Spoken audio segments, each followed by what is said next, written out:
Nuovo ciclo di approfondimenti storico-politici presso il Centro Culturale Zanussi di Pordenone, promossi dall'IRSE, Istituto Regionale di Studi Europei. Durante il primo incontro lo storico Simone Attilio Bellezza ha parlato di Ucraina tra cronaca e storia, analizzandone la società a partire dalla sua realtà linguistica. Che lingue vengono parlate nelle case ucraine? Nelle case ucraine si parlano essenzialmente tre lingue.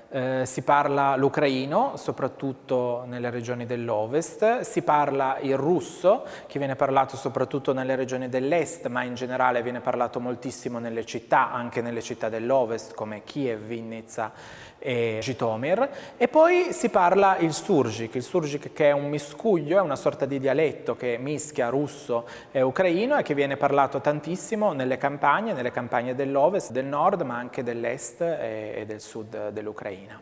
Ma esiste quindi una reale divisione culturale tra area russofona e ucrainofona? A mio parere no, non esiste una vera divisione culturale, nel senso che quasi l'80% della popolazione ucraina è in grado di comprendere perfettamente sia il russo che l'ucraino e parla tra le due lingue quella che preferisce, se non addirittura ogni tanto parla il surgic, anche se il surgic, essendo un dialetto, viene parlato soprattutto in contesti familiari. Direi che le due lingue coesistono, russo e ucraino, tanto nella vita di tutti i giorni quanto in televisione, anche se ci sono delle divisioni ovviamente di ambito. In politica si parla più l'ucraino, nell'economia si parla di più il russo. Cosa sta succedendo quindi oggi in Ucraina?